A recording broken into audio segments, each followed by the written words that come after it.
Hey, snackers. I'm Nat.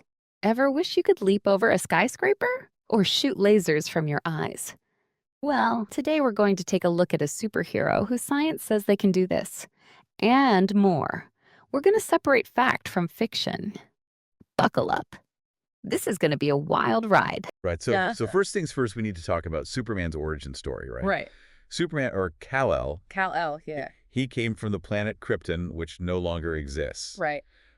And that's key to understanding his powers. It really is. The sources all point to the difference between Krypton's red sun and Earth's yellow sun as the key to Superman's abilities. It's like his Kryptonian cells are these supercharged solar panels, Oh, wow. soaking up and storing energy from sunlight. Huh. In fact, some scientists have calculated that Superman can store about 600 times more energy on Earth than he could on Krypton. 600 times. Yes. Wow. That's a considerable power boost. That's a huge power boost. Mm. I mean, that would explain how he can, bench press a 747. It certainly plays a part. The sources suggest that this massive solar energy reserve is what fuels all of his superhuman feats. Okay.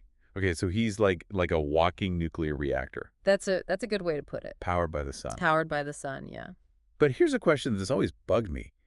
If he's so strong, how come the ground doesn't just crumble every time he, lifts something really heavy? That's a great question, and it leads us to one of the most mind-bending theories out there. Inertial mass manipulation. Okay, inertial mass manipulation. Yeah. Break that down for us. So some physicists believe that Superman might be subconsciously altering his own inertial mass and the inertial mass of the objects that he interacts with. Okay, hold on. Yeah, Yeah. inertial mass. For those of us who don't have a degree in physics. Sure. Think of inertial mass as a measure of how resistant an object is to changes in motion. So if you want to move a heavy object, you need to apply a lot of force, right? But if you could somehow reduce its inertial mass, it would take much less force to move it.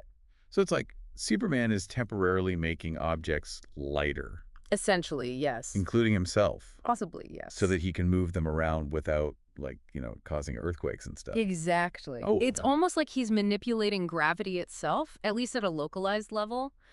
Some of the sources even point to scenes in movies like Man of Steel, where Superman is shown levitating ice particles. Oh, right. That kind of control over gravity could suggest a link to this concept of inertial mass manipulation. Okay, yeah. Yeah, no, that's starting to make sense. Hmm. But what about heat vision? Is he really shooting lasers from his eyes? Well, it might sound like science fiction, because honestly, that sounds a little far-fetched, It does. even for Superman. But there could be some real science at play here. Several sources suggest that Superman's eyes might function like incredibly powerful CO2 lasers, capable of cutting through steel. Wait, hold on. You're telling me Superman has laser beams in his eyes? It's a theory. That's insane. How would that even work? I mean, does he have little batteries in there or something? Well, let's break it down. So, you know those CO2 lasers in the real world? Yeah. They use electricity to excite carbon dioxide molecules, which then release photons. These photons are organized and focused into a high-energy beam. Basically, it's a supercharged flashlight that can melt metal. Okay, so I get the laser part, Right. but how does that translate to Superman's eyes? Well, remember that immense solar energy we talked about? Yeah. Some scientists theorize that Superman's body might have these specialized organs that store CO2 and use some of that solar energy to create an electrical charge.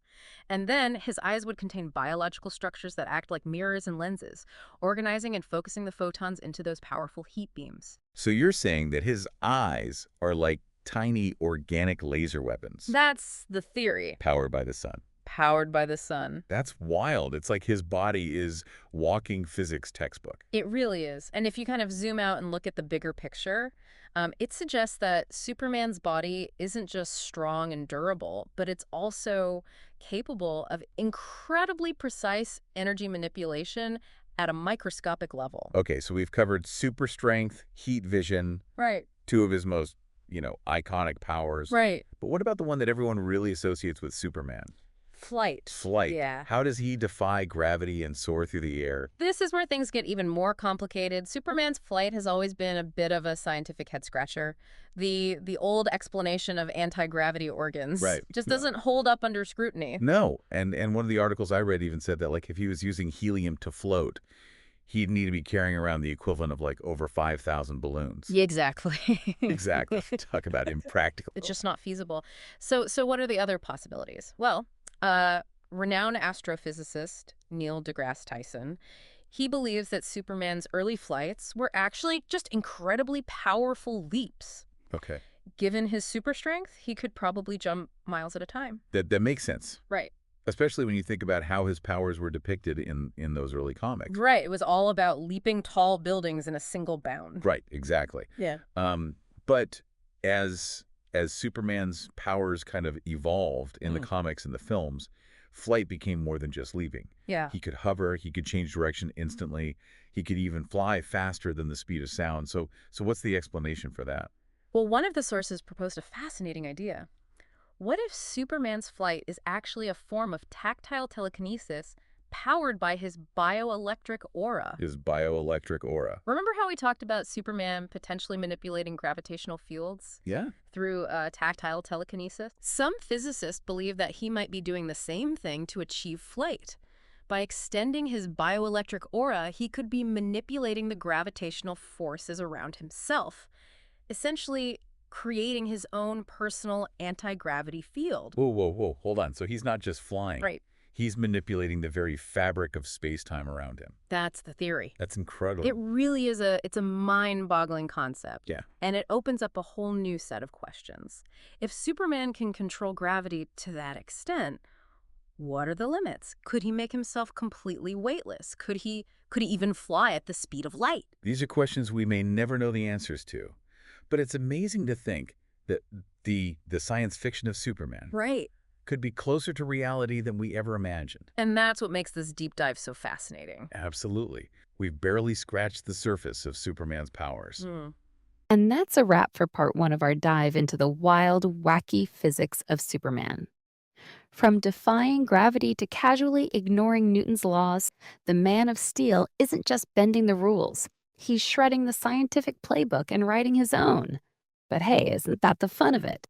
Superman isn't about what's possible. He's about what's inspirational. And sometimes, inspiration means forgetting that the air displaced by super speed would probably destroy Metropolis. Oops. In part 2, we'll tackle even more of Superman's incredible abilities. Spoiler alert, it's going to get even more ridiculous. See you in part 2.